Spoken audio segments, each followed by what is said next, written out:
Check 1, 2. Welcome everybody to LBC TV. We are a brand new network, so if you're not following us, please do follow us. We plan to give you tons of educational entertainment, and the centerpiece of it all is this really cool live competition, which we're going to be running later this year. So for more details on that, you can check out lbc.tv. Today, this is a sub-segment called TechInvaders. New name, fresh name. This is all fresh content. And the point of this segment is to experiment with technology that is super new, super cutting edge, and things that can be useful, especially in live performance, because LBC at its heart is about live performance. We really love music tech. We really love all the things that you can do with it. So today's episode is on something really cool and exciting that came across the nerd desk, and that is Volta. Volta is a brand new mixed reality app.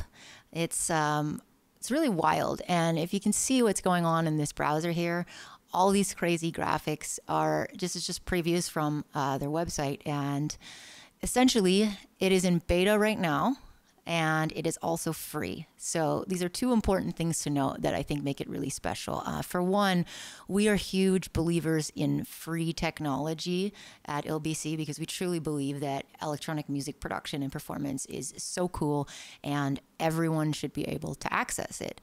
And Volta seems to share that same sentiment. When I spoke with some people from the company, they said, we really believe as well that everybody should have access to this technology. So accessible, it's such a great thing, because I really just have always hated the fact that, you need an expensive laptop, you need expensive controllers, like you don't need a lot of money. And now we're at this really exciting time where, you can make tracks on phones, and you can have synths on tablets and all kinds of things. So Volta for me was really groundbreaking, because there's more and more stuff coming up in the audio field, but in the field of visuals, there is a lot of prohibitive things, right?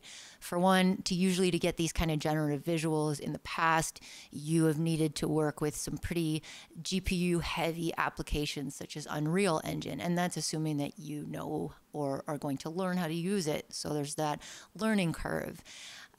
There's also just in general the time that it takes, not only to make these graphics, but for anybody who has discovered when trying to do 3D animation on their old laptop knows the amount of time that you can literally have to give up your computer to do this. So I've been an artist of all types for a couple decades, and one of the biggest issues for me with visuals is all the things I just mentioned. I didn't really have time to sort of learn all these crazy graphics. I didn't have money to buy like a crazy render machine, and my computer, I've always been trying things with audio technology, but those of you, if you've seen me perform, you'll know that I'm often straining my computer, obviously like past its max capabilities. So one of my typical setups has been using Tractor with Ableton, with hardware, and my CPU is spiking out at 96% or something like that. So up until now, I haven't really been able to entertain doing any kind of visuals. So the idea of a visuals app that I could just download and use with no learning curve, basically, and hook up to my audio set and create something more visually exciting was really exciting for me. So there's also a couple other disclaimers to say. One of them, I'm just going to say it, is I'm going to give a seizure warning, like with flashing lights. And I'm not saying I'm going to do it, but just saying that whatever I'm going to mess around on this walkthrough, I can't guarantee that I'm not going to accidentally set off some flashing lights by creating something. So I'm going to just give that standard warning. If you are prone to that sort of thing, you might want to look away when I start messing around with things. And the other thing, as I mentioned, this is in beta. It's really exciting. New technology is amazing, but those of you who have used new technology know it's still in the works. It's still being perfected. So this program is being developed so fast that all the tutorial videos that I tried to watch were already out of date, and there were already things that didn't make sense. So I'm going to do a walkthrough for you today, and we're going to mess around with it. And please do bombard me with questions in the chat. I will do my best to answer them. And I do think that there might be some people from the company watching as well. So maybe they will chime in the chat and you can ask them. But either way, we're just going to walk through it together. And then I'm going to show you how I will hook it up to my set. But to finish that disclaimer, sorry, that was a tangent. It's in beta. So that means that sometimes it crashes. Sometimes buttons that are supposed to do something don't actually do what they're supposed to do. Sometimes they glitch out, and this is all normal stuff when a program is in beta. That's why it is beta tested. And before that, it's alpha tested. And there's all kinds of testing that things go on. However, I sincerely think that this is a super, super cool thing. And you might as well try it. I mean, it's free, right? So all I'm saying is this is a disclaimer for both you and me. Like, if you use it at this point, be prepared, you know, for little things to be glitchy, and know that you're participating in the development of something really exciting. In regards to me, I may show you something and it may work and it may not work, but I think you'll see that it is worth being excited about. So let's check out actually a couple of things, a couple of visuals from what Volta has going on, so you can actually maybe wrap your head around what mixed reality is. Because some people might be saying, what is mixed reality? Well, think about, you know, I really hate this whole like word, the metaverse, because it just makes me think of Zuck and all this robotic stuff. But more than that, mixed reality allows you to take animated, generative, virtual content and mix it with reality, with you on stage, right? All kinds of things. So let's check out some things. I'm going to put you onto the big browser time. This is what they call their sizzle reel. Let's check it out. So this is some of the same stuff that I think is actually playing through the website. So we don't necessarily need to watch all of it, but you can see how people are performing, and this is really cool. And unfortunately, this turning into sparkles thing is something I cannot do, because that requires a little bit of technology that I do not have, specifically an iPhone 12 or 13. So I will mention to you how to do that stuff, but I can't actually show you. This is a clip that they showed me of, I believe it's an Anjuna Beats event at the Brooklyn Mirage.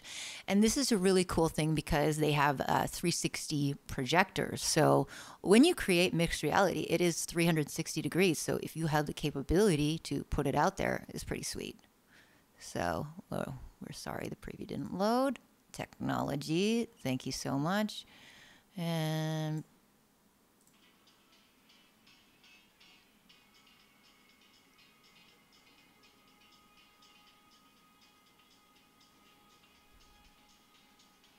so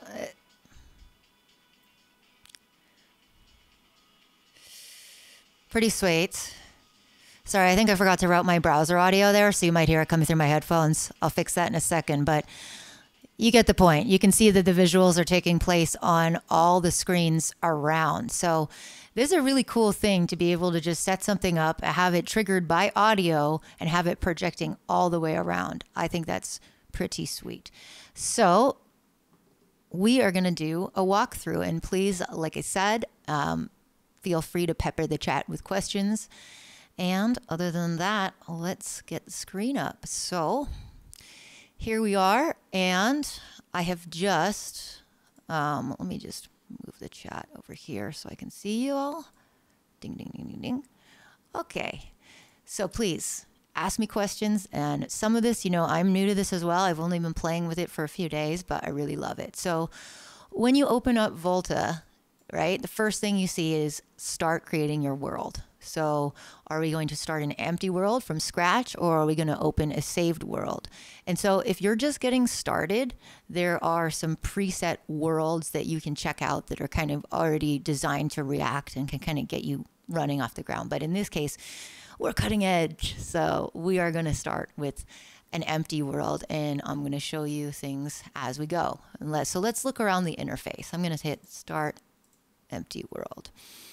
Okay. So we are now inside this three-dimensional empty room with a grid, right?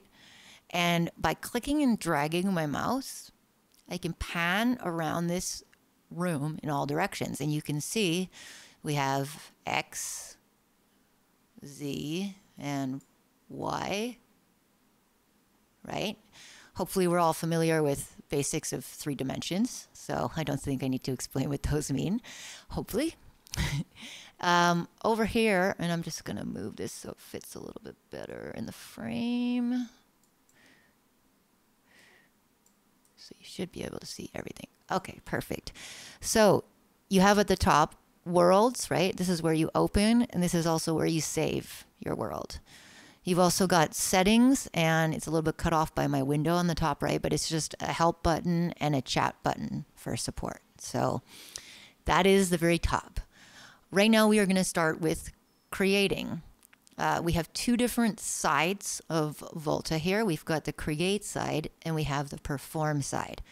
And the perform side we're going to get to afterwards, but this is where you would record out from Volta or where you would stream. And you can actually stream directly from this. You don't even need to put it into a program like OBS, which is pretty cool. But we'll get to that in a second. We're going to stick on the create side for a while. So here I am in my virtual space, zooming around. Nothing to see here, literally nothing to see here because we have nothing. We have no elements. So elements are basically, you might know them as 3D assets or objects. They're just things that you can put into your world. And so we're going to go and click the add button and let's take a look at what some of these elements are. So in the future, I believe there's going to be ability to import your own elements. This is all coming. For now, we've got a bunch of different categories of things that we can check out. So this is all. They've also got them sorted into artist presence, which, you know, things to incorporate you into these visuals. Generative, things that generate, right? Geometry, so geometric objects. Light, this is cool, patterns of light, directional light, different effects like that. Model, so these are just fun little 3D things and super random. I'm not sure what the thought process was, being like, okay, the first thing we really need is a cactus and a donut. And don't forget half an avocado. But it's cool. I like all those things. So if you really have been dying to have floating avocados, it is your lucky day. We've also got all these different rocks and watermelon, pineapple. Seems like someone is making cocktails at Burning Man. That's basically, is that where this was come up with? I don't know. All right, we have particles. These are some of my favorites, and you'll see as we build, they're really visually exciting. They kind of all come out like fireworks, you know, they explode, they move. And all of these objects have materials, what they're made out of, and movement and motion, right? So these are things that you can modify, and we're gonna look at all of that today. There's also a sky, which is basically just a simple background for your world using any visual source. Okay, so right now we can add an element. We can add as many as we want, but we don't have any visual sources. And these are things that we can provide, videos, photos, all kinds of things, to become sources of materials for these objects. So for example, let's start out, let's just put, what do we want? Feel free to tell me. I'm going to just make this world. I don't think I want any of these things. I think I'm actually going to start out with artist presence because this is going to show you how to put in first element. So let's put in this swirly portal. All right. I don't know where it is. This may be a beta. Oh, there it is. So yeah, you have to click on it, right? When you're not clicked on it, when you have multiple elements, this little guide thing will disappear. This is just to kind of show you when nothing is in there where this thing virtually is. So right now you see when I'm clicked off of it, it's kind of semi-invisible, hard to see. So I'll keep pulling this over because I don't want to move my cam, but Over at the top, when I click on this element here, it opens an inspector pane. And so if you've used anything like Photoshop or Premiere, these are just properties of the object. So let me just do this. There we go. Maybe actually I will just turn my camera off for a bit. I don't really want to like move. There's no good place for this, is there? All right, we're gonna just turn me off. Oh my gosh, what am I gonna do? All right, here is the inspector pane in its full beauty. So we have the title of this element, so the swirly portal, right? And then there are position, rotation, and scale, XYZ controls. Now, here's where it starts to get really cool, because you can see as I move these, right? This is doing the scale on each axis. And it looks really funny because remember, you're in 3D space. So it can be a bit like tricky to kind of maneuver around and get it the way you want it. Sometimes, like right now from this perspective, all I can see is this big black hole. So what might make it easier is if I actually put a source inside of it, a visual texture. But let me just finish showing you some other things that you can mess with, right? There's just all these controls, and all of them can be linked to different sources. So your beats, your bass line, your vocal, things like that. So pretty much anything here that has a link can be linked to some kind of source. So what I'm going to do now is I'm going to add my very first source. And if you look on the bottom left, again, all my titles are making my life hard. So maybe I'll shrink this into a little window, and you can just see my lovely default desktop behind it. But now you can see everything. That's better. So visual sources, okay?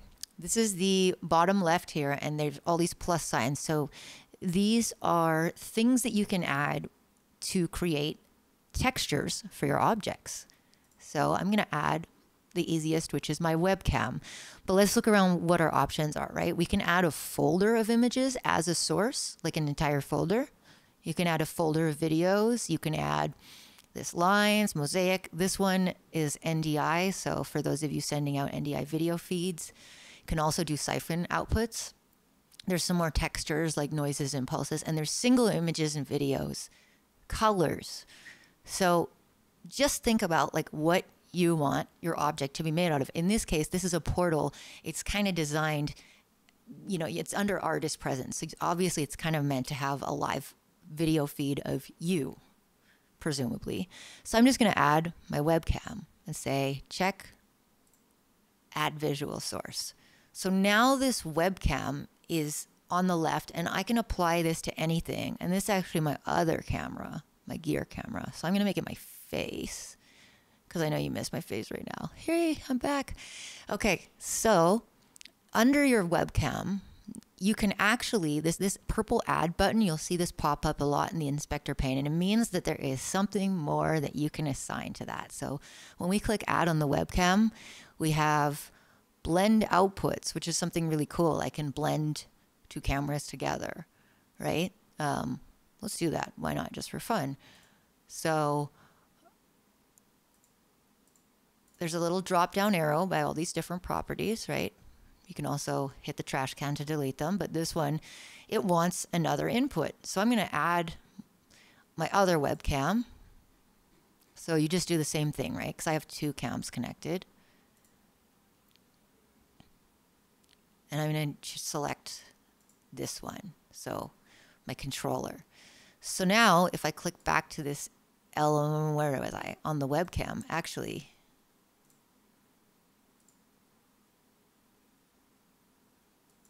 Now I can blend the two webcams. So this is useful if you just want to do some overlaying. So I'm not going to keep it this way because I don't really love the way it looks. But if I wanted to blend my two cameras together on one visual source, I can re-add the webcam as a single source afterwards. So now we have like 3 different cams here. One of them is just my face, one of them is my controller, and one of them is this blend outputs thing. So we'll just leave this here. We're not really doing anything with it. It's just sort of sitting in, think of this as like a source bin. So this is not in the world, right? It's just something that you can put into these. So I'm going to go back to the portal. Now we're going to put me on this portal.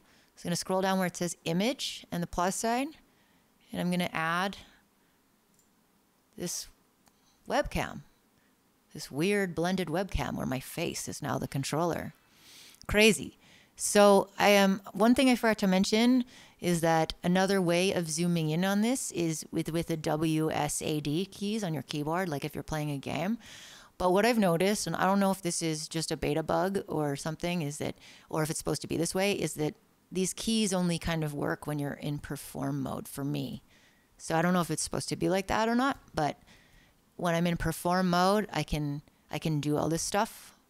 So maybe it only works like that, but I don't know. I like that to zoom because sometimes with my mouse, I find it hard to control because I'm not using like a trackpad and I have a really very basic stripped down mouse. For some reason, I really love cutting edge technology, but I'm using this like Logitech very basic mouse. So maybe I need to upgrade my mouse, but clicking and dragging. One thing I noticed as well is that the right click just immediately takes away the sidebar. So it's kind of nice if you just quickly want to look at it, big screen. Ooh, look at that. So I can pan around and now I can do things to this, right? You'll notice that there is this weird bubbly thing happening around the border. So this, if you're a music producer, right? This is kind of like making automation. These are all parameters that you can control manually, but you can also attach them to things that will move them for you, right? So I'm gonna let's just add a few sources and let's explore like different kinds of sources and poke around here. So before I modulate this, because I'm getting really excited, I'm just gonna move these to a point where I kind of like them as basic. Like this is too much. This is making me sick. So let's slow that down a bit. And let's add some more stuff because this is a little boring, right? So we are now going to add a cartoon particle explosion. So just by default, things start out in the center, right? But now I can click on the position, the rotation, and the scale. And I can set it at a point where I like, and I can then automate it later on. Once we've got a few things in here that we really like, we can automate them to move on their own. So I think I don't really want this to explode straight out of my head. I'd like it to be maybe a little bit below. Either like my brilliant brain is exploding or I'm having a bad tummy day. No, let's put it above my head. Sounds good.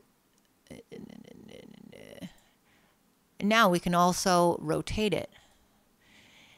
So the way that I start thinking about things is just, it's so similar to how I feel about sound design. Like as much as I teach people how to do it, the best thing is to just kind of sit there and just massage the knobs back and forth and find a movement and an expression that you really like, and then kind of go around that sweet spot. So I'm kind of just doing the same thing when I'm messing around. Like it's hard for me to envision this in 3D because I don't have any VR headsets, but hopefully by just panning around, kind of getting a central view and later checking it out, I'll get a better idea. So scale, I can also make this, oh, I'm back to the portal now. So this is one thing to be careful of that I noticed is it's really easy when you are accidentally sort of clicking around like this to select the wrong object. So I hope that in maybe another edition they will have like an undo button, because now I'm like, oh, I just messed up my portal. Whoa, what is going on? Way too big. All right, so and I'm gonna go back and zoom out because now we're like way too zoomed in.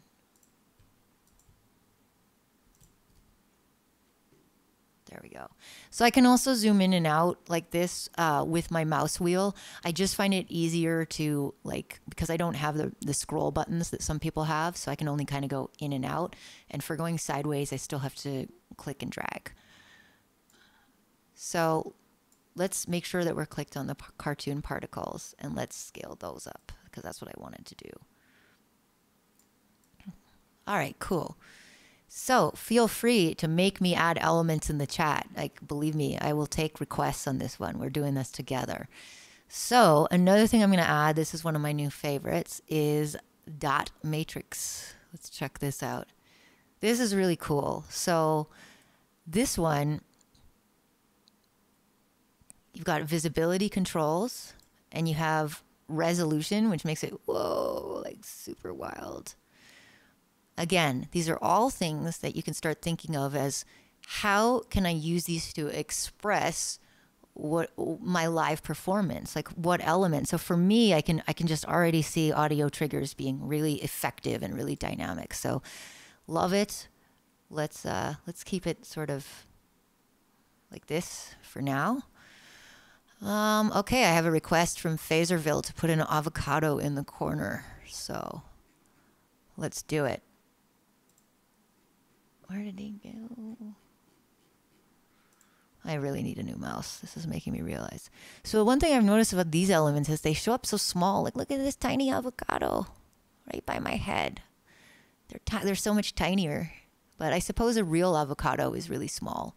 So makes sense. All right, we are going to make this avocado a little bit bigger. A lot bigger. Okay, and you want me to put it in the corner. Okay, done. So I think I just put that somewhere behind me. Let's see. There he is. Yes. An avocado throughout the universe. So let's see if we can put some materials on this avocado. I have some folders to add. So I'm going to add a folder of images here. Let's go into my projects. So images. Okay, cool. So I have this image now as a visual source. And now I'm going to click back on this avocado, and I'm going to see under material. Gosh, I got to move this up so you can see it. Okay, I think this is the perfect size. I'm just going to leave it like this. Under material, this opens up a little thing. Fruit texture and seed texture. So you can have one texture on the fruit and another one on the seed. So this one is interesting because I tried this before and I don't really see a difference. So I don't know what I'm doing wrong. So I don't know if it's just broken on the avocado or if it's just me. It could entirely possible that it could just be me. But let me show you on an object where I know that it works, which would be the rocks.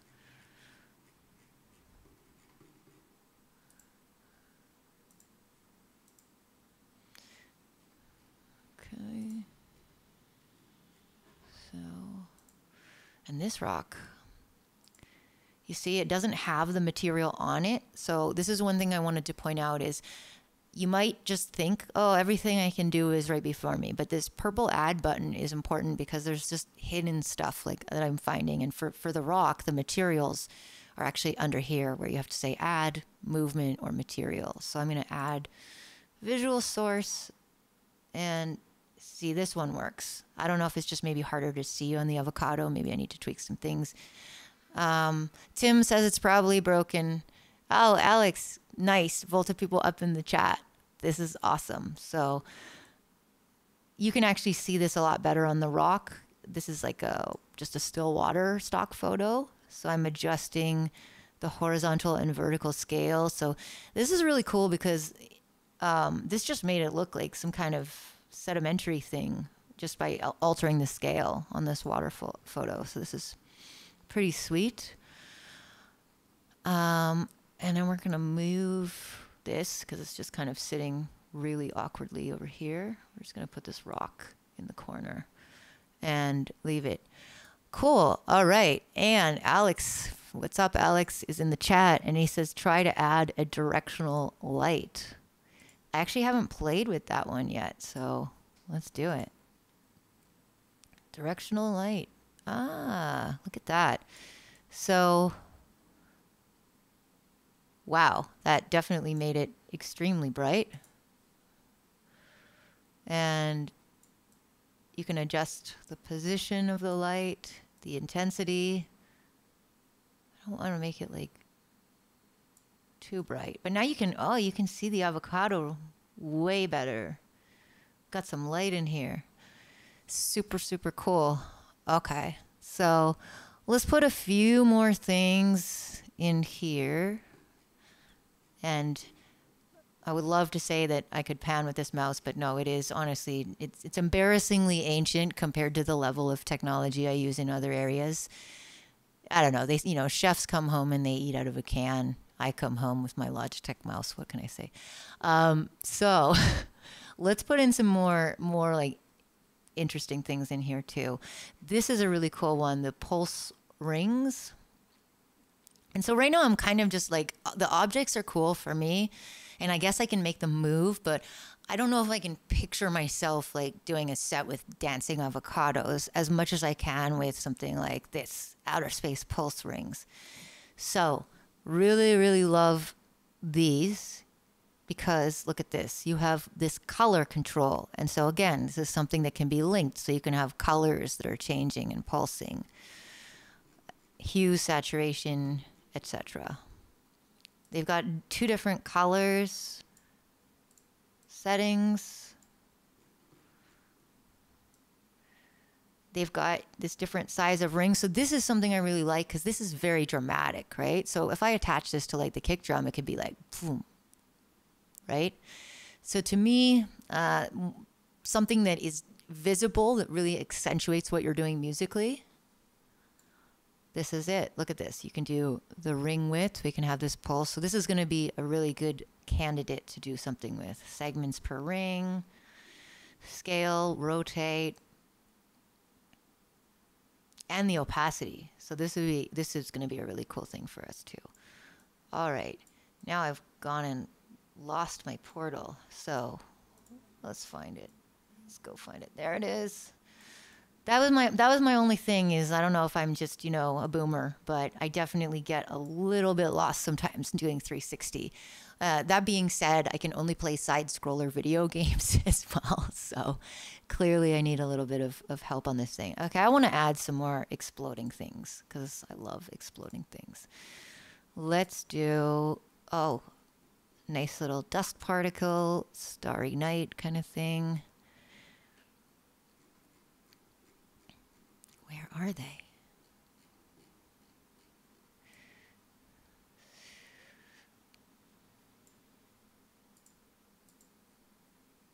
So there they are. So sometimes if you don't see something, you just need to kind of find it, right? So that was just sitting in the middle, and I have a lot of things in the middle right now, so it's going to be hard to see. So clicking on it, as I said, it gives you this little outline box so that you can easier see what you're doing. So now I can see my particles, and they can rotate. This is another thing that you could motion control. So you can also add some of these particles underneath this secret add button, right? They have different behavior, like particle emissions, which I think is super cool. And I can show you that more dramatically on some more explosions. Let's do this big explosion. Yeah.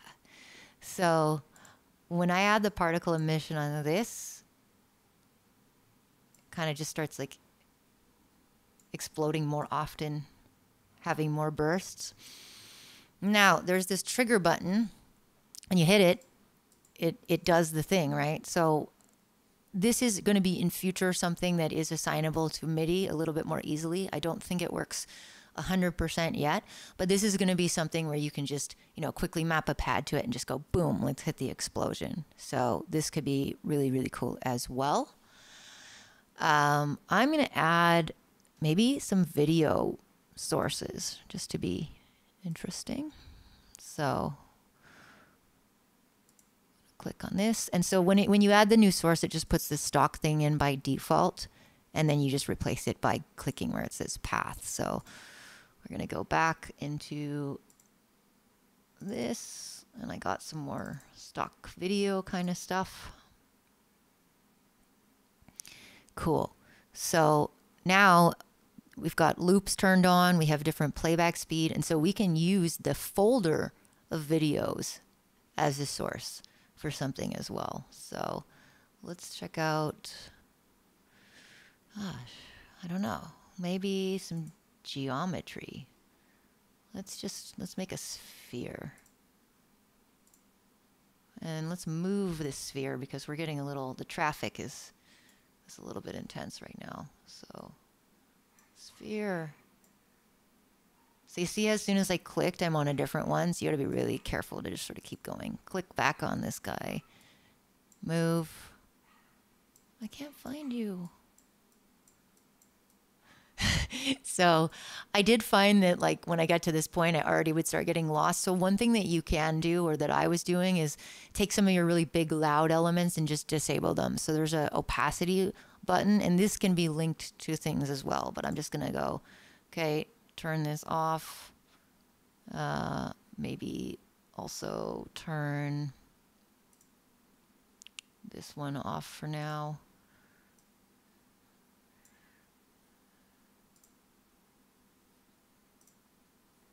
Yeah, I don't, where is this sphere?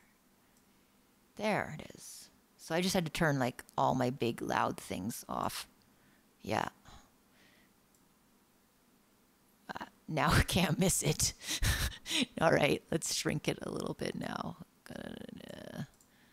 See in a minute. Okay, and now we can move it to a place where it's a little bit more manageable.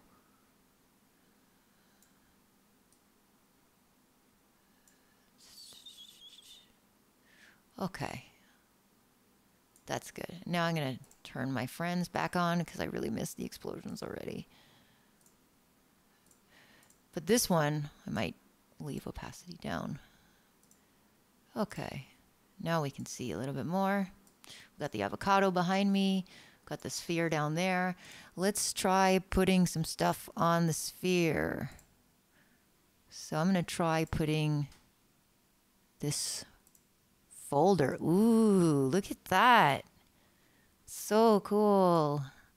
So now that sphere is just running through the folder of videos. Very, very cool. And look, I can move the scale. Can offset them. And so now we have another like animated texture just in the flesh. So I think we've got visual sources, right? So you can add, it looks like you're limited to 9 slots here. I don't know if that's something that's going to expand in the future, but right now you can put 9 different visual sources in here, and you can have those as texture on these objects. As long as you can add material, you can add that as a texture. So that's the first cool part, right? Okay, so now we have this kind of katamari of random objects and me in this space middle. Oh, I'm going to add one more that's become my new favorite. And this is something that is like my #1 cool thing to add. So I don't know where it is, but there's a nice search thing. It's called procedural terrain. And I just love it so much. It just makes land, and the land moves. So look at that. It's this glittering, shining, diamondy, crazy thing right here. So when you change the noise frequency, it changes this glittery, diamondy kind of thing. And the amplitude just makes it look like this death spike universe. So again, very dramatic, right? Very noticeable. So super, super good to assign to things. Light rotations. Yeah, it's just really like something so beautiful, so fast. And then something else I made that was weird that I also enjoyed. You can do these droplet spirals, and they don't necessarily have to look like this because you can put image sources in them. So you can kind of just have this weird collage of your video source in a spiral ripple. So I'll show you what I mean. I'm going to add this, and you can see that like by default, it just looks like a nice little droplet spiral ripple. But when I make the texture, my webcam. Whoa, now my controller is just spiraling out into which honestly, I love this, okay? Because one of my biggest beefs about live performing is that I'm always using custom controllers and doing all this fancy stuff, but no one can see me because I'm like neck up in a DJ booth and I'm holding my guitar over my head. And I'm just like, this is such a cool way to say like, hey, you want to see my controller? What about in this like crazy format? So I'm going to move this because it's kind of just slicing through my head right now. Let's move it up or below. I think we want to make some space. Okay, so maybe let's rotate it because that looks very funny. Oh, I'm on the wrong one again. So, well, that's cool. We can always pan around it. And so one of the things that to keep in mind as well is that you're not just creating a static view. Like this isn't just a central thing, right? You can leave it like this. Sure. Like I could do a whole song like this, but when we go into the perform side, we're going to be able to like pan around and zoom in and do different angles. And so you can make this into like a fully dynamic thing, which I really like. So let's actually talk about adding music to this, because I think that a lot of people are here for music. And if you're like me, you know lots about music and maybe less about something like this. So audio sources. Okay, let's kind of just roll back and go into the settings for a second. So the settings menu, it's ubiquitous. There's always a settings menu. So it should be pretty intuitive to know that you click on it and this is where you can set your audio source. So this Claret 2, this is my sound card, but it's going to play my microphone right now, right? And so those of you who have tried to sort of stream audio or do things like that, you might know that in order to loop your audio throughout your computer when you're playing it out of your computer, you have to play some tricks with virtual drivers. So if you want to capture the audio from, let's just say like outside of your DAW and you just want to get like an MP3, you're probably going to have to install a virtual driver, something like VB Cable or Black Hole. Used to be Soundflower, but here I'm going to select that. I'm just going to keep my mic. And question in the chat, does this run well on modest GPUs? So Alex told me that it runs on like fairly old, like 5-year-old MacBooks. So I assume that it does. I have to, full disclosure, I am using this on my Super Beast Hackintosh machine because I can. But I have been told that it actually runs fine on older machines somewhat.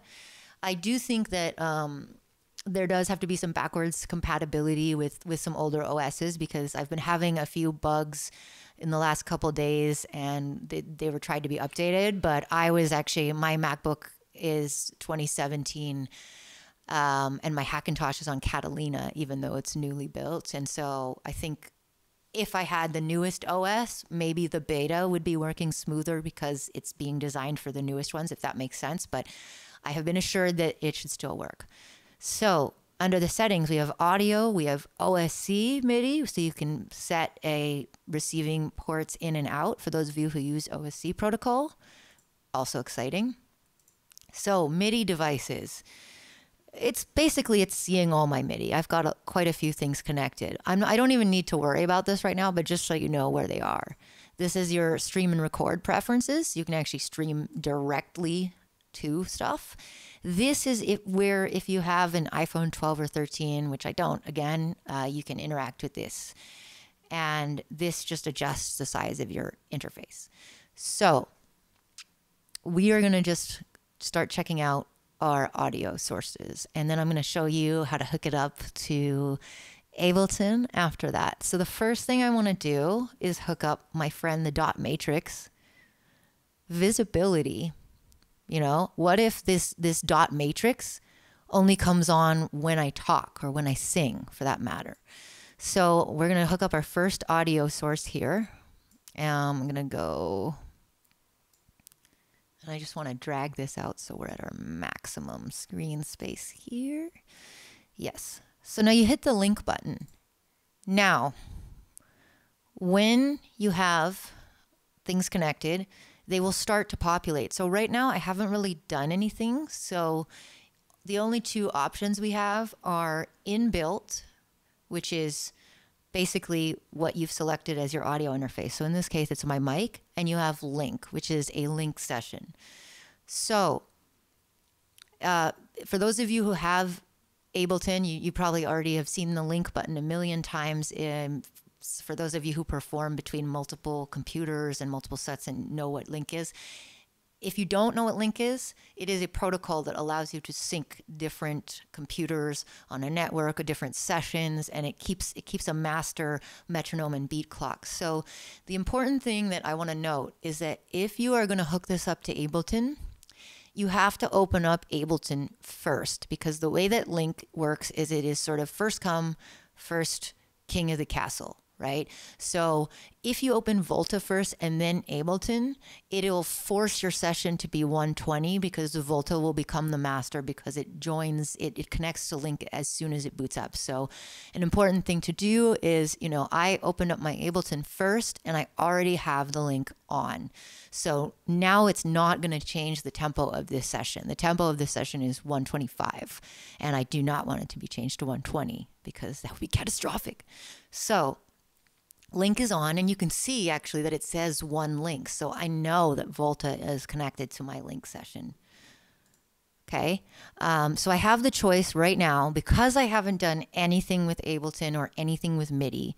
Those will become options, and they will appear in the menu once I have connected them, which is what I'm going to show you after. But for now, we are going to connect through inbuilt amplitude. Now, whoops, I didn't mean to I get too right clicky. Inbuilt amplitude. So we've got highs, lows, mids, and peaks.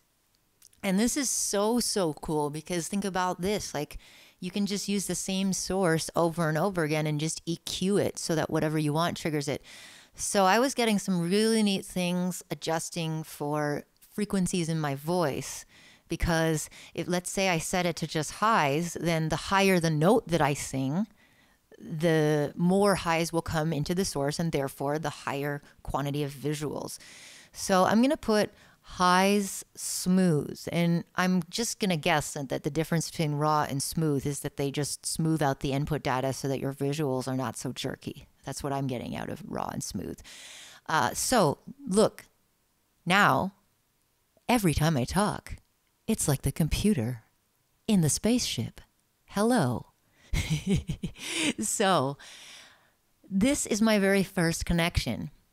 And so now, if you do click the drop down arrow, for those of you who are familiar now with not just Ableton, but any kind of MIDI mapping, automation, things like that, you'll know that the first step is to map it, and the next step is to scale it. So as you can see right now, let's just say I'm singing, and I'm not going to sing dry right now because it is Sunday and I need to get a little bit more vibey before I'm going to do that. But let's just say, like, this is not reactive, and this is as loud as I'm going to sing, but I'm only getting halfway. So I would like this to react more extremely. So this drop down arrow gives you the scaling parameters. This part really confused me when I was testing it out, because, if you've been using MIDI, standard MIDI, you'll be used to 0 to 127, representing the complete range of values. So 0 being the bottom and 127 being the max. But with this, you can actually type in anything. So I can actually type in, like, I don't know, 6 or 7 digits. Pretty intense. But essentially, this is something that we're still experimenting with. So the cool part about that is you can just kind of play around. And just think of it this way. So the input range is the threshold for the effect to happen, and the output range amplifies the effect itself. So what is my goal right now? My goal is that maybe I don't want it to be triggered so sensitively. Like maybe there's a lot of noise in my mic. Like let's say, people are talking in the background and blah, blah, blah, blah, blah. So then I would just say maybe we need not a minimum of 0, but like a 0.5 or something. And now you see, look, it's barely actually being triggered at all or moving. And that's because it doesn't want to start until I scream into the mic. So this is a way of changing the threshold. Now in this case, it's quiet. I have headphones on, so I'm going to start at 0. Sorry for the yelling. Got really excited. Now we're back to 0. But here's another thing. I can scale the output now so it's more dramatic. So maximum 100 or something like that. I can also scale this input range to make the high, like you see like how it's going about halfway, this meter. Let's say I want that halfway to become full. So I'm going to say max 0.5. So I've just scaled down the range of my voice. So now those high notes hit the maximum, right? Even though they didn't before.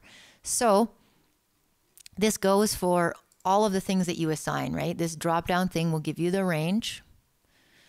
Now we can actually assign other things like, whoa, this crazy resolution.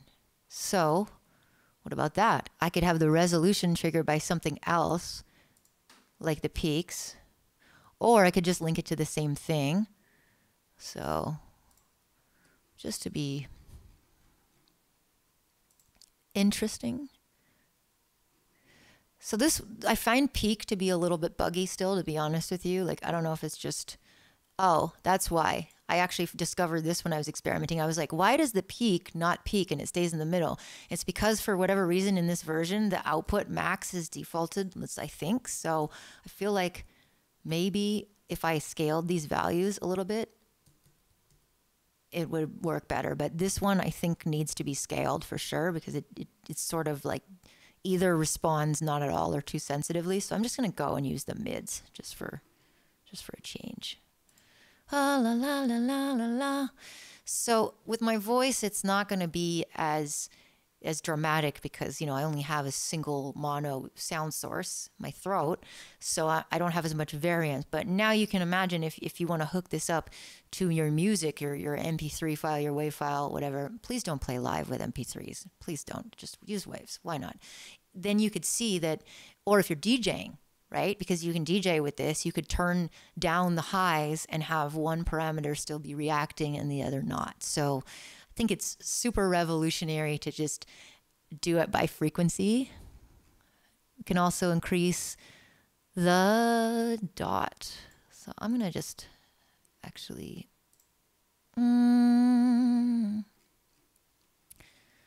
So where did it go? Yeah, so it's being very, there we go. I'm going to just zoom way out so we can see what's going on. So now we've got this random sphere that isn't doing much, but we have this big, it's like I'm the voice of God or something. My child. Oh. So this is obviously just going to sit and be reactive for the rest of it. So let's make some more interesting stuff go on. I think I'm going to go back into those rings because they were taking up a lot of visual, but now they're not. So I'm going to just like scale them up now that we've scaled everything else. Cool. So that's something I would like to automate as well. Yeah, so as Alex is saying, like sometimes if it's not doing what you want, there's just a lot of things to do with the scaling that you can mess around and usually it works. So like again, if I lost this element, it was just too small, go back in and find it, no problem. But let's get into some of the more fun parts. So I'm going to show you something else first because if I show you straight Ableton, there's going to be all the FL people in the chat going, why are you ignoring me? So you don't need Ableton to connect this, but there is a lot of cool integration with Ableton. But the cool thing about this is that you can put any MIDI controller into this and you can map it simply by just using it for a second. So I have, let's go into here and I'm going to actually quickly, I hope this doesn't crash because sometimes it crashes when I do this, but I'm going to just set it to output on siphon. So there we go. So I'm going to just move my MIDI controller around. So this is like my custom touch OSC controller, and I use this to trigger all kinds of things live. So I'm sorry about the quality of this camera. My other camera just spontaneously combusted. Tech problems, blah, blah, blah. But you can see well enough the knobs, faders, XY pads. So each of these is a MIDI CC number and controls an audio function. But by moving these controls around for like just a bit, jogging them, when you move it around for a bit, Volta actually just picks them up and makes them mappable parameters. So I think now that I've moved that around a bit, I should see some stuff. So let's check it out. I'm going to go back to create. And so I'm going to go back to the screen. So in theory now, oh, look at that. In practice, it works. So now that I've been moving these controllers, you can see that MIDI channel 14 and 16, and those are the channels that I use for this particular controller. I use a lot of different MIDI channels because I have a lot of controllers and I do not like crosstalk. So all of those buttons are on either 14 or 16, and I can now assign, I just know that CC21 on 14 is, I say that and now I can't remember what it is. So I know it's one of my macros on my Ableton set. It is the filter frequency. Sweet. So I can now, moving this, as you can see,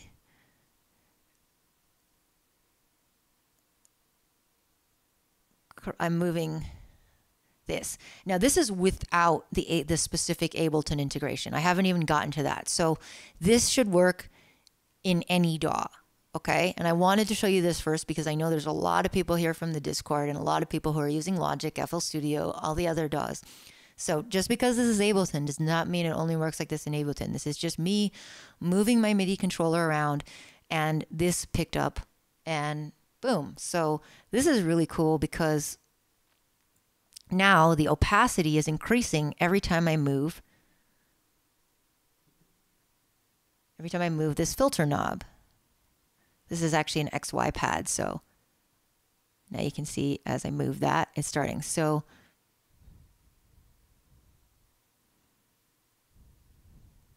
you can see how easy that is with MIDI, right? You just move the controls. If you don't see the CC number pop up, you probably have not moved the control. So all of these CCs there are, I know for a fact, are just the 5 or 6 things that I moved.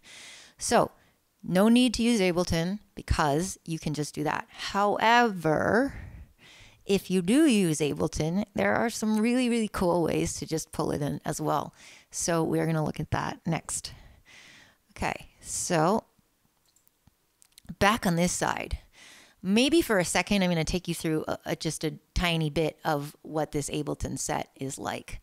So this set is just a piece of a longer set I recently did for a festival. So I'm going to just explain it a little bit because I know there's some people here who've never used Ableton or are just interested. But essentially, these horizontal rows full of these slots, which are called clips, these are scenes. These are sections of my song that I can perform in any order and for any duration that I want. So as you can see, I've got chorus, verse, second chorus, drop, because we always want to know where that is. It's here, just for your reference.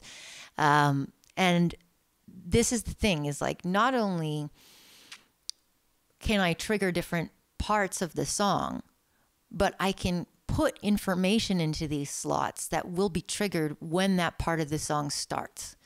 So what does that mean? It means that when I trigger the chorus, I can have a message saying, turn up the opacity of the rock. And so the rock in the visual will only appear in the chorus. So this is some ways that you can start to hook your song together.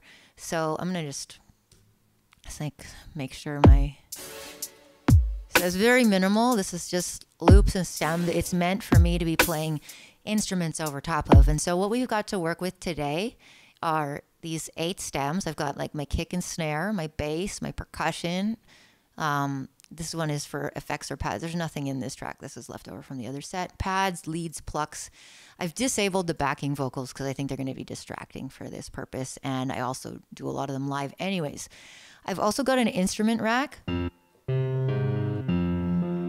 And so when I play live, I have like 8 different instruments. And this is definitely a separate broadcast, but just so you know, using this channel, I can play Rhodes or strings or whatever I want. So that's basically the setup. I have a bunch of stems. I have a channel that contains multiple instruments. And then I have several different racks or just groups of instruments and effects that actually affect both my backing tracks and my live input. And so already, because I've had this set for a while, for a few months anyways, I have all these effect racks mapped to different buttons on this controller. So as you know now, this moves the filter frequency, this moves something else, and these trigger different effects, these trigger different levels. And so all of those buttons are already sending messages to control my effects on the audio side. But now I would like to hook them to Volta so that we can have each different thing affecting something dramatic. So right now all we have is my voice, but let's go back and try some other things. So in order to get Volta to talk to Ableton more natively, we're going to have to download some Max for Live devices. Obviously I've downloaded them all for you, but they're free. You can get them. There's a link in the how-to. And there are 4 different devices. So Master, MIDI, Envelope, and Remap. So Master, you put it on your Master. Click and drag. And so if anyone has never installed a Max for Live device in Ableton, you just download it and you drag it into your project and it will put it in. So when we open this Master Volta plugin, you can see that this will look very familiar to anyone who has used any Ableton Max for Live devices. It's a very similar thing. You can map up to 12 different parameters just by clicking the map button and moving the knob. So now I'm going to map. Let me just disable this so I can show you what I'm about to do. So this is a dry piano.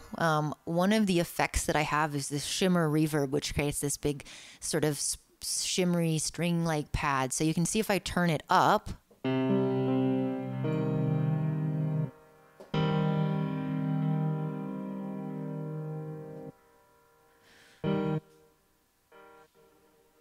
it gets a little bit more like delayed and shimmery. There it is. Right, so I think it would be really, really cool maybe to have an effect rack that sends this and the filter or something. But the point is you can click the map button and whatever function you move. So if I just want to map that, it will be mapped. Click, click. So now this is mapped and you can see whether if I'm moving this, it is sending to Volta and it is a parameter that I can control. So we've already done this. So why don't we just do it over here? Now I'm going to go back and put, let's say, what should we have happen? Maybe we should, let's put the ring width shimmer. So when I turn up the shimmery, look at that. It looks like a shimmer. Sparkly. I like that. So I'm going to go add, and now you can see that we have a new source. We have live, track 10, mixer, and there's that shimmer thing. So now you can see that here I am moving this on my controller, and it is making the shimmer. So, you know, sort of let this sink in for a second. You can use this a couple of ways. You can have it as something that you manually control. So as I turn up this effect during my set, it goes into shimmer. Or I could now put a MIDI clip in an Ableton section to turn up the shimmer at that point. So that's pretty cool too. So let's mess around with some more stuff because I want some more pulsing things. I'm going to go and just play a little bit of this track so you can see what we're dealing with. And my filter. It's super minimal. That's kind of why I picked it. It's got a lot of plucky kind of objects.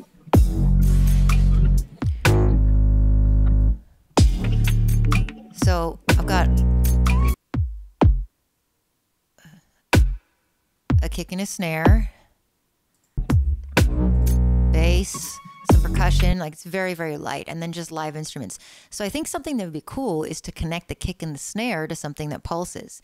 So now I'm going to put a Volta envelope on the kick and snare, and this is going to just take the audio signal and use it now as a source. So I can see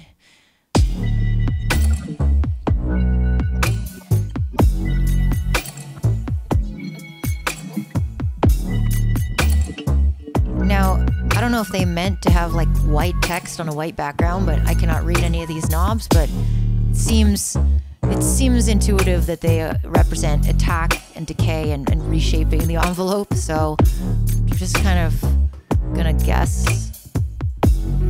And this is, I believe, turns up the reaction. So if you want your source to be represented more dramatically, you can see the data it's sending out. Okay, so I'm gonna actually disconnect this because I think it would be better if they pulsed. So let's go to live. Now we have track 1, kick snare, amplitude.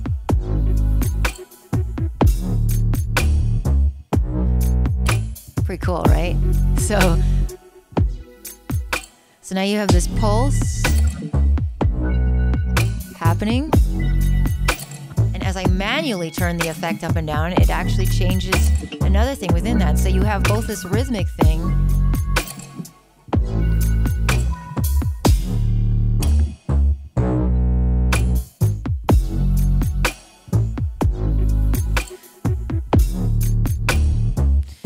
cool. So we have a really good bass, and now I think what would be amazing is to have something dramatic happen when I play notes, when I play instrument notes. So what can we do? Well, I still got my shimmer turned way up, of course. I should have known that by the visual.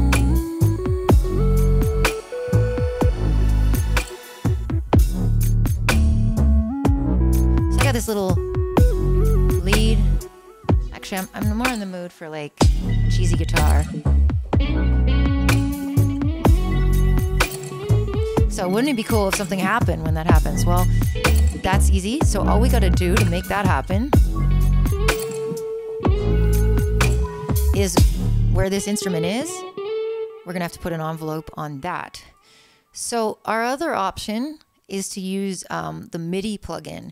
And so in order to route MIDI properly on that, what I have done to make this work is to put in, this is an Ableton thing, other DAWs are going to be different, but is to put, sorry, I realized I was on the other screen, put a blank MIDI track and put the Volta MIDI on a blank track and put monitoring to in. And that way it's just pulling MIDI from all the inputs. Because if you try to put this on a MIDI track that has an instrument on it, it will replace the instrument. So that's why in Ableton you need to kind of just pull the MIDI from, and you don't need to do all inputs. Obviously, if you're like me and you have 20,000 controllers connected, you can just specify which MIDI you would like to pull in to this Volta MIDI plugin. And so once that MIDI plugin is on, it should give you more options. However, the MIDI project or the MIDI functions Some of them are a little wonky. So for the time being, I do think it's easier to use the envelope and just capture amplitude. So I'm going to turn this gain up on the envelope. So it's dramatic. Now, what should happen? I'm thinking maybe like a big, where did that explosion go? Sometimes I also forget that like there's so much 3D space that I could probably just have a little explosion sitting by itself instead of just having all this junk in the middle. So let's just make a new explosion because you can never have too many explosions. Let's do this and scale it. Let's make a massive explosion.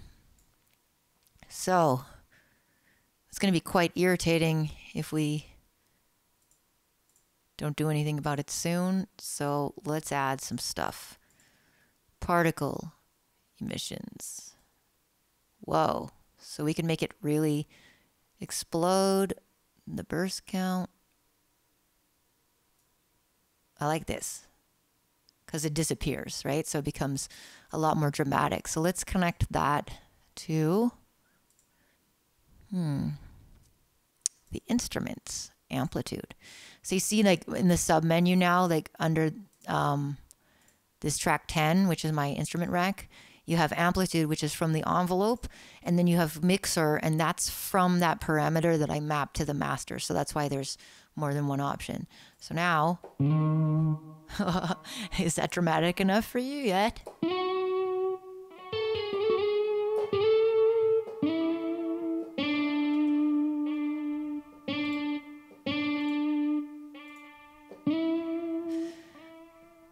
Go back. There we go. So yeah, again, it's really easy to click on the wrong one. So that's why I was like, wait, it's not working, but it is. I was just clicked on the wrong one. So I might scale this just a little bit.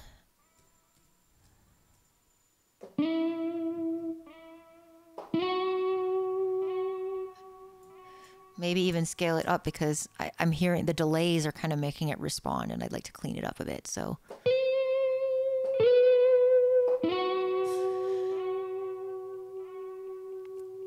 I have a lot of other cool macro effects. Let me show you what happens. So in my instrument rack, I have groups of effects, and then I have a master effect on everything.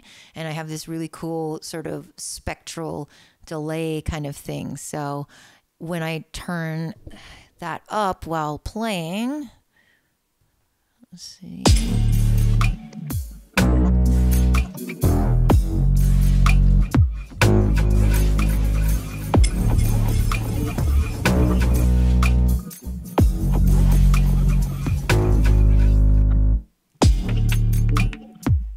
It's just a cool little really watery effect. So this is another process I had a lot of fun doing was, okay, I have this like sort of shimmery effect. How can I connect that to something? So I'm going to take that delay.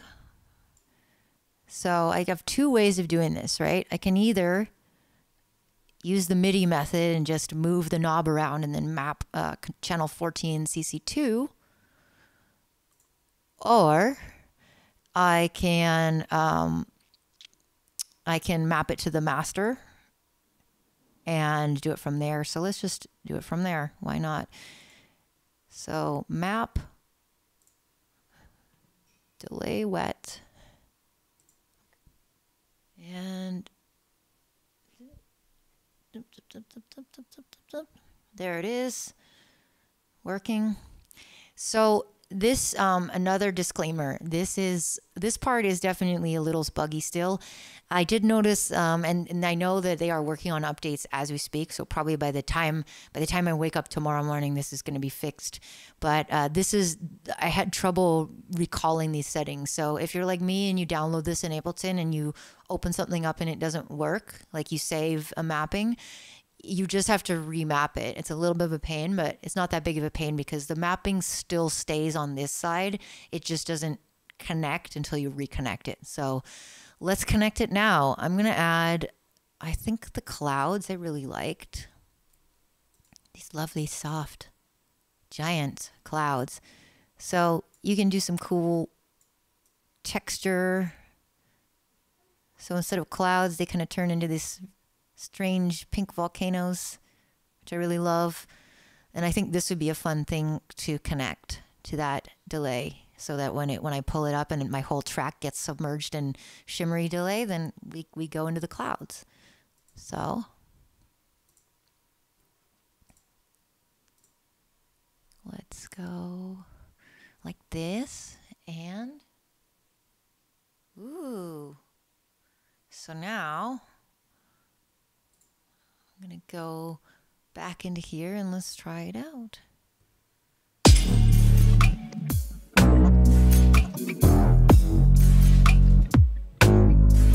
It's pretty cool. So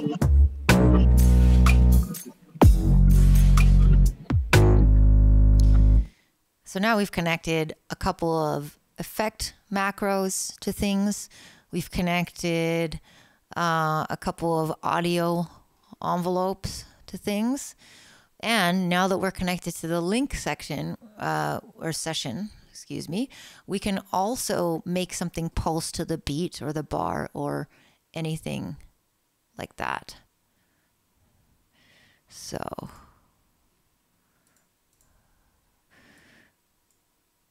let's check out what Alex says to increase the bass strength output range. Okay.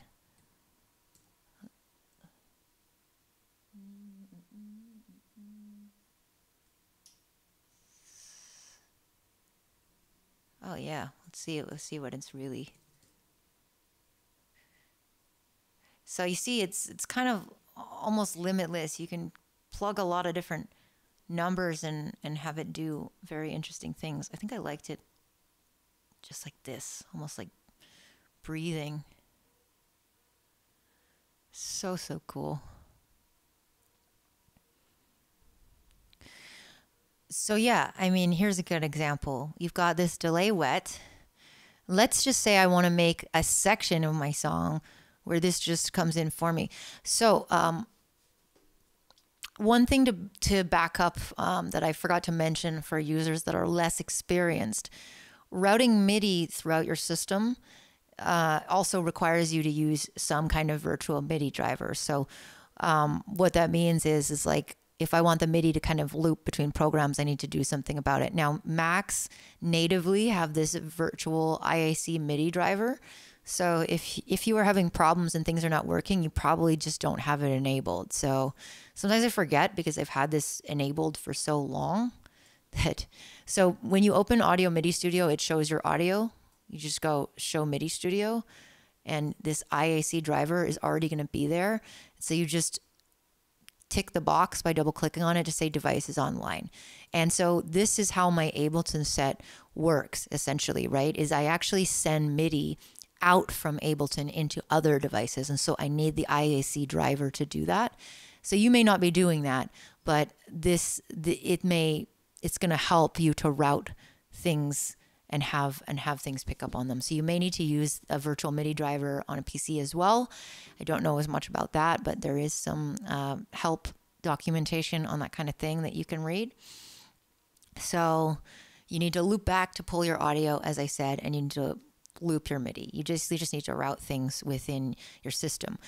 But okay, back to what I was saying. So now I don't just want to have manual control because maybe I'm in the middle of my set and I'm busy, like, you know, singing or something. So now I don't want to have to move that knob. So I can actually trigger it. So when a certain part of my song comes in, the shimmer goes out. So maybe this build out part. So let's just hear what that sounds like. This is kind of the build into the drop, as droppy as it is. And I think what would be really cool is slowly over this section of my song to have those clouds build up. Right? As this build comes up, it would be really, really cool to just have this like go from here to there. So how do I make that happen? Well, this is where dummy clips come in. And this is a really useful thing. And this is another reason why Ableton, it truly is like, among DAWs, you can argue about production, but for live performing, really there isn't another thing that does this. So what I'm going to do now is hook up. We know the number, right? So I have the delay wet channel 14 CC2, and you can do what I'm doing if you forget, and you can just click on the MIDI mapping and just make sure you're not moving any knobs somewhere. And now I can see that that's the message I have to send. So 14.2. So now we're going to go into the build, and I'm going to put a MIDI clip in here and go into the automation part, and I'm going to send MIDI control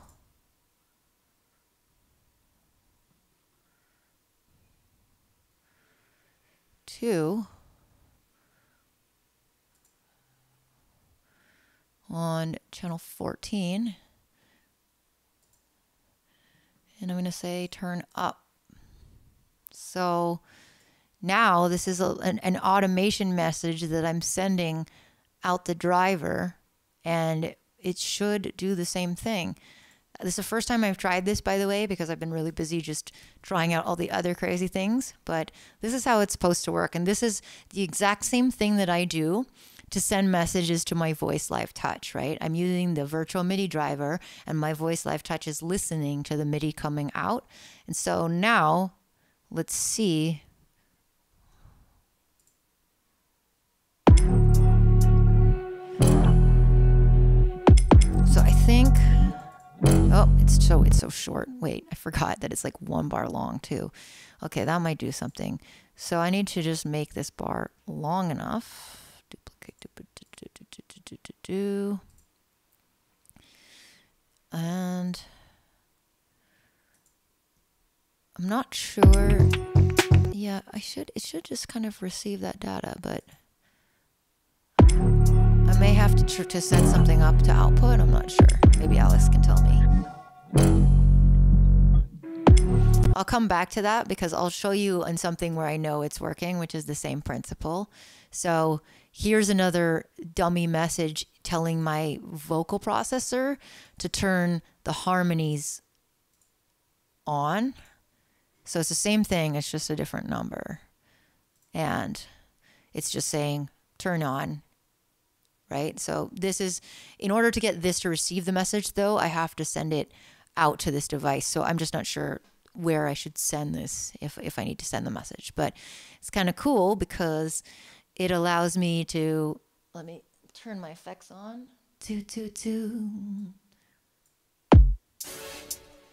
So I can be doing this portion of my song without touching my effects processor, right? So, which is behind me, right? No hands. But you see the other, rushing the space where I am trapped between. And then when I get to the next part, it's gonna turn the harmonies on then. All lines of light come through this canopy. Oh.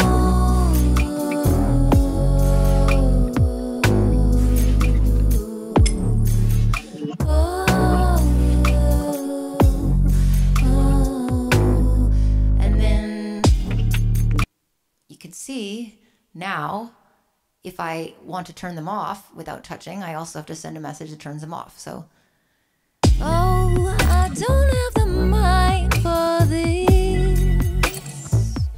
Ooh, oh, splinter into pieces. So, same thing.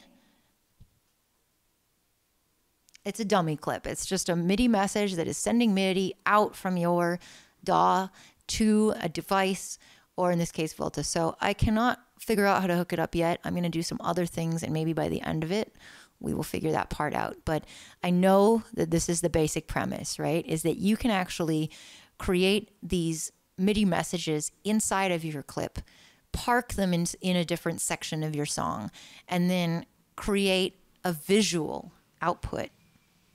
So I think that this could be huge, huge potential. And my manual control still works. So I think I just have to set my remote settings and things like that. So let's kind of move on for a bit, and then I'll show you like a more complex thing that I set up. So performance mode, let us go back to there. Performance mode is where you would start performing. So you can go into here and you can do some interesting things here, right? You can just start recording and it actually renders and records at the same time. So you can hit record and then you can pan around. And I asked Alex, and apparently if you go back into create and you create elements and do some other stuff, then it will still record. I'm not going to hit start recording because that caused a crash for me the last time I did it, but this is where you do it. Stream, this is interesting. You can just put a key directly in here. You don't have to use OBS or use another program. You can just output. So if you were just doing a dynamic set with visuals, this could just be your entire stream, no other program needed. There is a tick mark here to share the outfit in Siphon, which is what I did at the beginning. And that enables you to just quickly use it in OBS. So I have a Siphon view here, which looks actually quite a lot better, which is interesting, right? Look at those like colors. It's very different. And I'm really new to visuals, so I will sound like an idiot if I try to talk about Siphon, but that's why I think that I'm a valuable person to walk through this, because I don't know SHIT. So then go back to the screen here. Director's cut mode. This is a really, really fun feature because this basically sweeps around different angles. And so if I'm performing live and I don't want to worry about touching the panning, this is going to do it for me. And so you have a few options here. You can switch camera angles. So I'm going to go into director's cut mode now. And you can have it automatically do this for you, and you can set the interval. So you can basically just go. And now you see I'm not even doing anything, and I have this like varied generative visuals thing going on. Super, super cool. So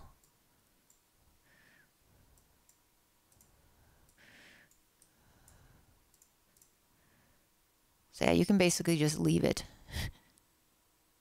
And so now this is where the 3D space becomes interesting, right? Because before with the static view, there were parts that you couldn't see, but now you can really spend some time designing something and having it just create a permanent visual thing. You can have this in the background of your stream. You can do whatever. So speaking of that, I'm going to play with some of the volumetrics effects. Let me get out of director's cut mode and let's zoom in a bit. So the portal is one option. You can also make a two-dimensional billboard. Now this is still a little bit buggy as well, but you can chroma key out different parts of you. You can use it as a mask on different things. You can do all kinds of weird stuff. So let me just make the portal disappear. And we now have this big white thing, and we can put,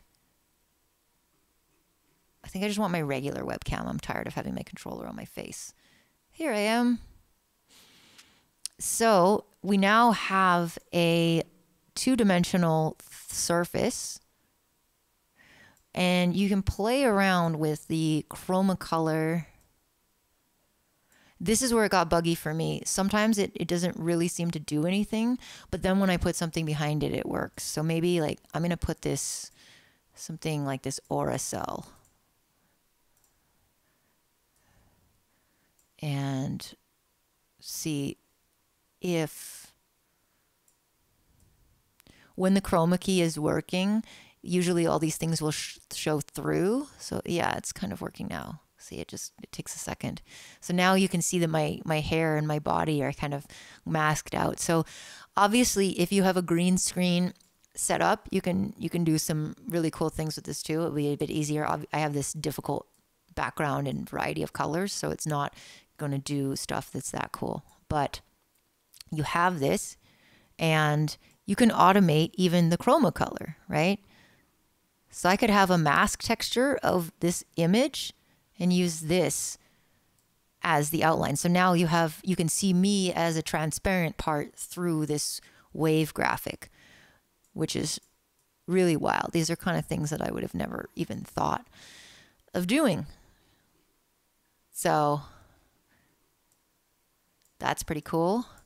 And let me kind of, before I show you and kind of get to my own setup that I've made, let me get a little bit into what I can't totally show you, and I will do that through some clips. So if you have an iPhone 12 or 13, you have something called a LiDAR sensor, LiDAR, potato, and those are for volumetric measuring. They actually, I found out from my friend the other day, he said they use them in architecture and things like that to do more accurate mappings and things from drones, and really, really cool tech. And the iPhone 12 and 13 come with it. And so if you get those, you have the sensor and you can turn yourself into this really weird, like, like this. Here's something, you can see that oh my gosh, why is Dropbox like this? So you can see that this person turns into, dissolving cubes, right? And this is something else cool that I can tell you that is going to come up, is that there's a chat interactivity feature. So somebody in the chat has just typed cubes and it has made this person turn into cubes. Really, really cool. But in order to do effects like that, you have to have LiDAR data coming in to make you into a volumetric figurine. So I do not have that. So there is, and that's what I think the Imogen Heap cool shots are from as well. So that's the only part that I really can't do. And I'm not sure if there are other things that have LiDAR sensors that are not iPhones that you can get that hopefully you'll be able to just get, because I would love to just separately get one and not sort of be stuck to buying a phone, because definitely not a fan of that. So yeah, let's check out a couple more things. And if you have any questions, there's people from Volta in the chat, so they can actually answer anything that I cannot. This is probably a really good opportunity to ask. But what I'm going to do right now first is I'm going to open up a world that I made and show you. So there is a new version coming out in a couple of weeks. Right now, this version, and it may only do this for me. I don't know if I want to save this. I think I'm okay. Wait. I think I actually just go worlds. Open saved world. No. Where is my world? There it is. So for me, and possibly for me alone, it kind of breaks a little bit. So when I reload a project, and it just kind of messes up my sources. So like for some reason, my controller is in the middle, but it's just a little bit of a bug, and I just have to reconnect the sources. So I'm going to do that, put in. And as soon as I put my webcam back in, it kind of fixes everything. So I'm going to go into here, just put it back to this.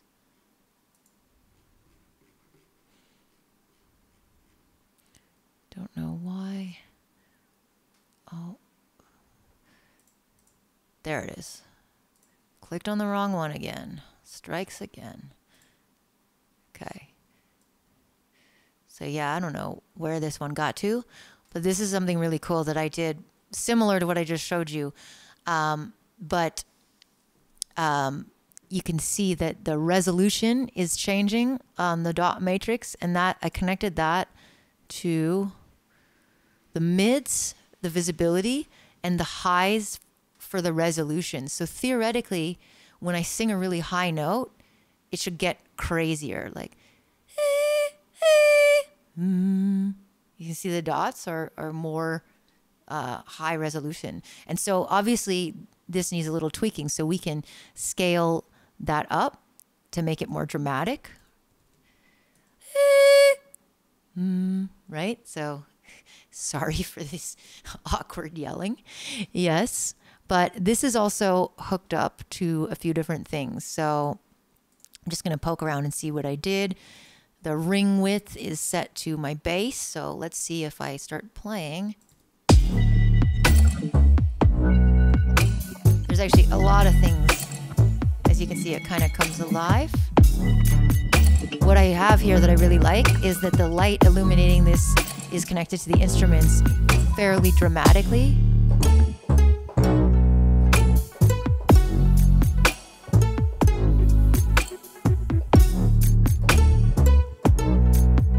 So every time I hit a note. So when you combine these two things, they can be really wicked. So I'm going to go back now because Tim just said something to me, or Alex just said something to me. If you're trying to use an envelope to control a parameter, I use an audio rack and map the macro.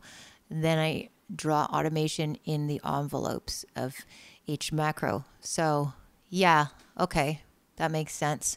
So I get it. So we just have to put the clip in here and that should work, I think. However, the problem is that this is on an audio channel. So what I want to do is I want to have my delay wet macro control this. So, okay. Because it's working when I do it from my controller. I just need to figure out how to make a clip. I'll put it in an audio clip. All right, this is a good opportunity to explain how to make an audio dummy clip. So let me just toggle the chat off for a second so you can see what I'm doing here. Okay, so the same thing I showed earlier about making a clip, well, it goes for this, but because it's an audio track, I can't just draw audio like I can MIDI. So what I do, this is a trick I use to make a fake clip, right? A dummy clip, is I just copy something that's the same length and turn the gain all the way down. So this actually now just becomes, because it's audio, you can't just make it out of thin air, but because we can just make this fake audio clip that is just a period of time for me to mess around with the messages. So now I'm going to find the spectral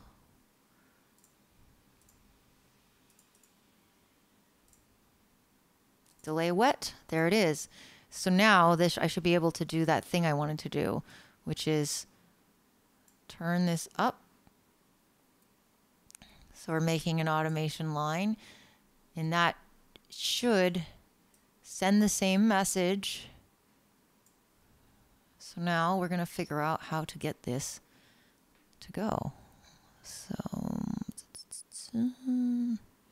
see what happens.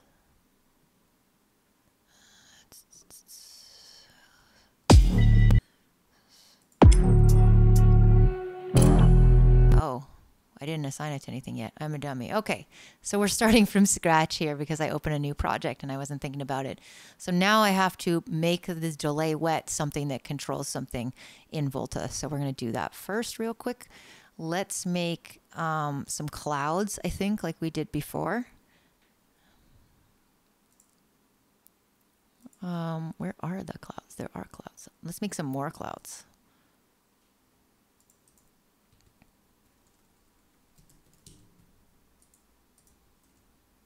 Okay.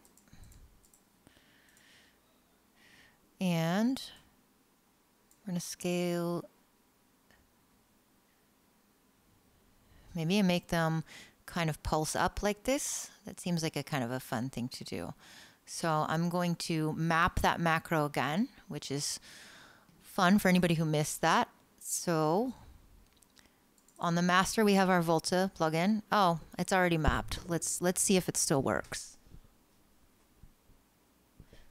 Yes, amazing.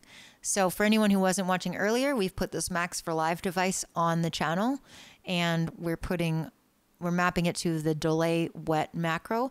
And so now this should pop up in Volta as something that can change things, as link source. So, whoops, not link, live. And we have, there it is, the delay wet.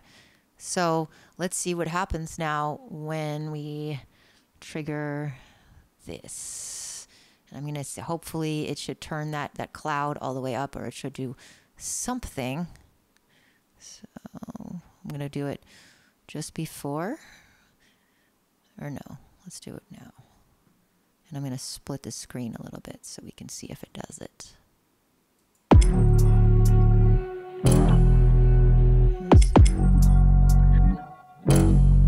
Yeah.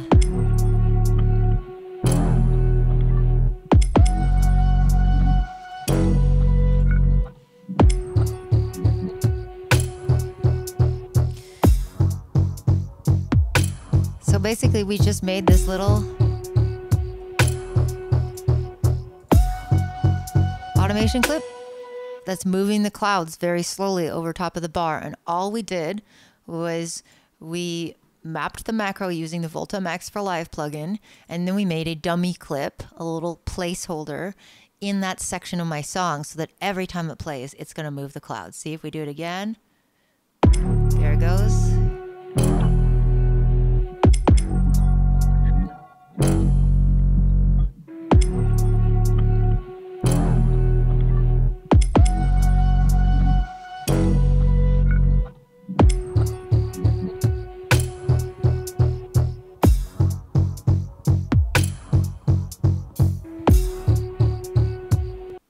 Cool. So, and as you can see, I have that same effect on my voice still, so it can get pretty crazy populated the more stuff you do. So I'm gonna just bring this back and see if anyone has any questions in the chat. I really wanted to do a cool performance for y'all. I was honestly jamming around and building stuff for a couple days, but the beta for me has some problems with saving properly, and I did everything about 4 times and did not have it. So again, this disclaimer, this is in beta. Do not be disappointed if something glitches out. Just know that you're doing something extremely cool, and it can look super amazing. So I'm gonna, and I know this is lame, but again, please bear with me because I did everything about 5 times and just kept losing it. But I did actually get a video of some of the experimenting that I was doing when it was working, and so I will show you that. So like, I think there's audio.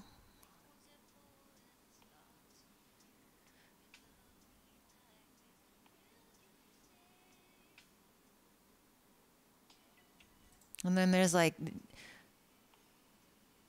I really like actually when it starts switching angles on the super generative visuals. This is where I'm just playing piano and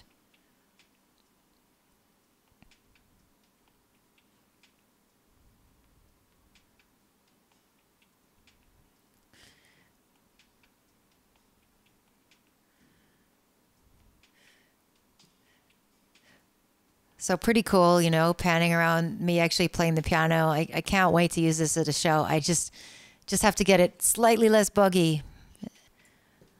But this is just going to be so awesome.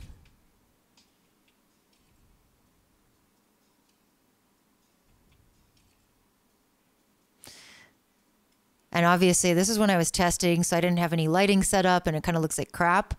But hopefully you can see just how dynamic and beautiful this is.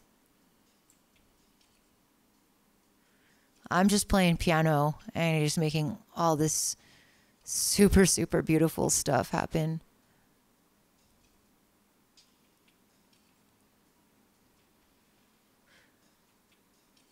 I have my kick and snare assigned to pulse. I have my bass changing the direction.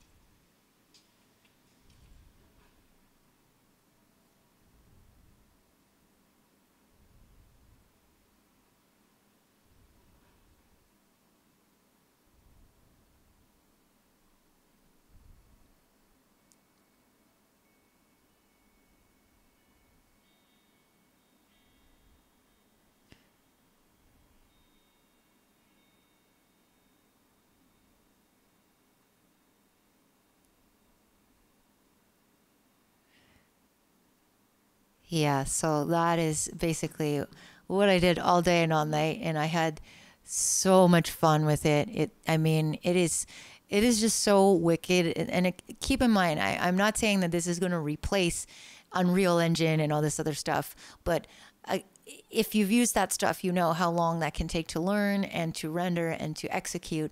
And also, just as a musician, you only have time to do so much. So this really, I can see being super, super helpful. Even just doing a stream like this, if I were to just DJ for you one day, how much more interesting is it going to look if I'm doing that, you know? So it's really so incredible. I'm just going to play some of the beginning of it too, because I think it looks so cool.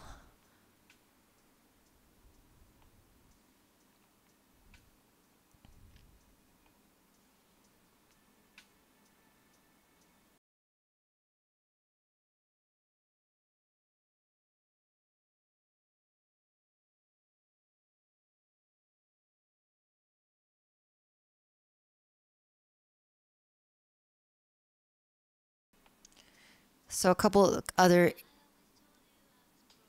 interesting stuff from this. You can also blend like the edges of your webcam opacity. You can have like the brightness and contrast kind of pulse as well, which is really, really cool. So maybe before I go, I'll kind of just fiddle around a bit more for anyone who is still interested and check out like the other. So I'm going to open actually another webcam type thingy. So where's my portal? It's lost. Let's actually just go into one of these pre-built worlds just because we should check it out. So, oh yeah, this is another glitch. Sometimes they say open and it says no. So I may have to close and open it. No biggie. All right. I'm going to switch back and we're going to have a little intermission while I close it. Does anyone have any questions? It's been so quiet in the chat today. I really just want to thank everybody for tuning in. And just while I reload this, I'll tell you a little bit more again for anyone who doesn't know what the heck is ILBC. We are the International Live Beat Challenge, founded by myself and Matt Black from Cold Cut, founder of Ninja Tune. And we are trying to present live entertainment focusing on electronic music performance, production, and music tech. So I think I've managed to reopen this and load this base world. So this is the beginner world, and this is really good if you're just dropping in and you want to get started. So as you can see, it's defaulting to have these crazy pulse rings react to my voice as I talk. So already a good sign. But one more thing I was going to show you is that you can, you know, I just showed this at the beginning, but now you can see that you can add behavior on your webcam itself. So I could actually adjust, boom, maybe my webcam is only going to become visible with the bass or the beats or something dramatic. We like to be dramatic. So as you can see, it's kind of gone back to 0 because even though I have live open, it doesn't yet pick up on it. I'm hoping it will do that in the future. But what I'm going to do now is reactivate. So in this beta phase, it just needs to be woken up a little bit. So what I'm going to do is just re-add the envelope. So what do we want to do? The kick and the snare, right? So I'm just going to re-add beta love. And so now I'm going to crank the gain up on this. And we're going to press play on, let's just go to the drop since we've heard the rest a billion times. And we go back to here. And now it's, see, that's a funny thing is I just reloaded one and it picks them all back up. So you just need to wake it up a little bit. There we go. So.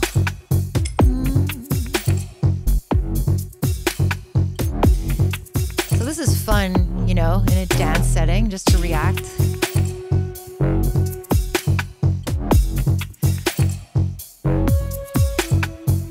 I really like this as well for the potential of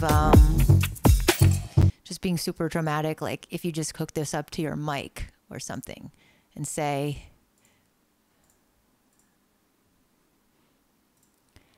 I am only appearing when I'm singing. So much drama in my living room. So that's another kind of fun thing I was playing with when I was playing with different songs, having this moody webcam opacity reactive sound stuff.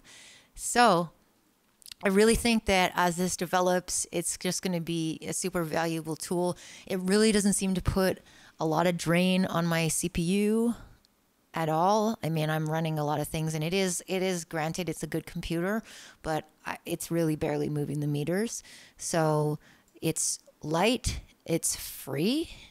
You might as well try it. And I would love to see some recordings of what you come up with and check them out and feedback. So I just want to thank everybody, especially big shouts out, especially to the people at Volta who basically, I'm sure, just sidetracked their entire weekend trying to help me troubleshoot some problems so I could show you all of this. But they're really great, and they really believe in this, and so do I. So I really hope that you will check it out and show me what you've been doing. So please tune in to LBC TV. If you aren't subscribed, you should. We do streaming every week.